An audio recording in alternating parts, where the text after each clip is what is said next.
Morning is Eliza Bird. Her title of her speech is Good Times in Georgetown, Penang.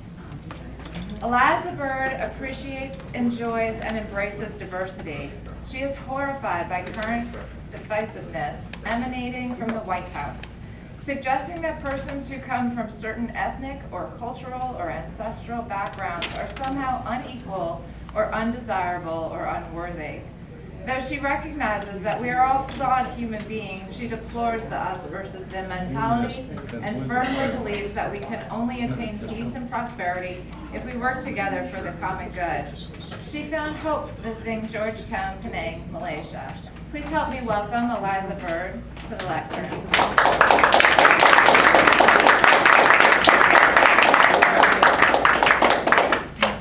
Okay, I'm going to be speaking today about Georgetown. So Georgetown, not the one in Washington D.C., is on an island called Penang, which is off the coast of Malaysia. Malaysia is these blue guys here. So it's under China and India and above Australia.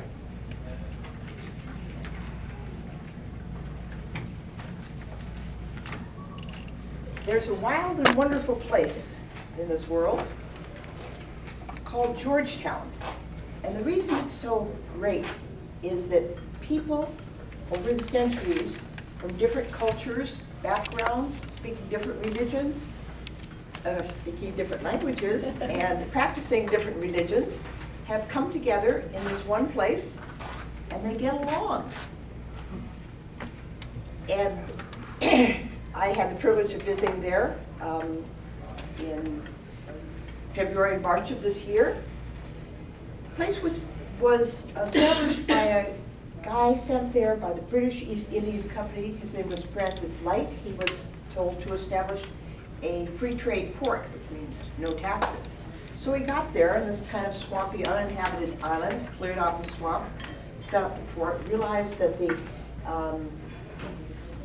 island was very good for agriculture, but nobody there farming it. So he sent word out and he said, if y'all will come, we will give you land to farm.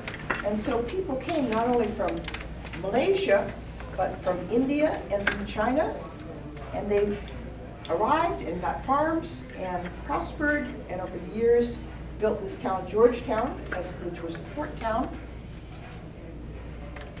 And now, centuries later, they all get along.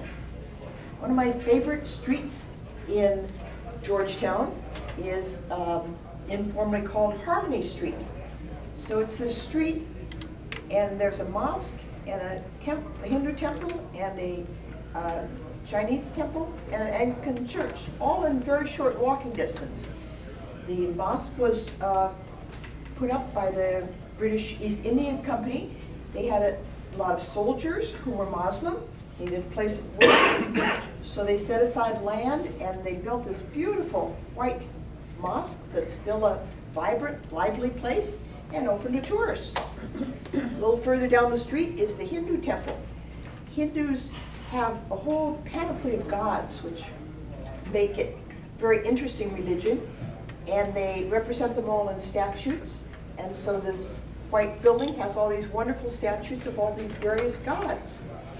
And further down the street, there's the Chinese temple, which is the red, with the sloping roof type place. And it's dedicated to the goddess of mercy. And you have the incense billowing, and like the Hindu temple and the mosque, everybody's welcome. You can go to worship, or you can go to view it.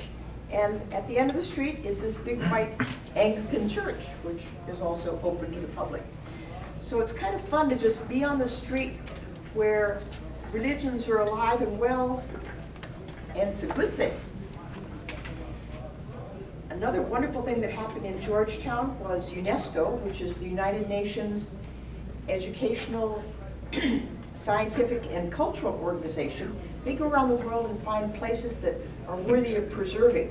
So they took downtown Georgetown, the old part of the city, where there are all these Chinese-style shop houses. So you have all these shops in a row, and the idea was the family lived upstairs, and downstairs they'd have a retail shop or a shoe shop, making shoes or whatever.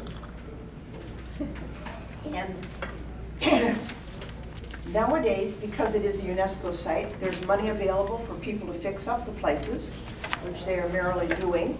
And each place was built by an individual family, so each one is individual in its own way, but they're all similar because of this upstairs, downstairs bit. And on weekends, often families who once owned the buildings will come and stay upstairs and, you know, socialize in the neighborhood. And downstairs, they've rented them out to restaurants and bakeries and fruit stands. And so there's this incredible area where you can just walk around and go in and see all these different kinds of architecture and enjoy the food, because everybody there loves to eat. It's a great foodie culture, and with all the different cultures who live together there, they can all enjoy each other.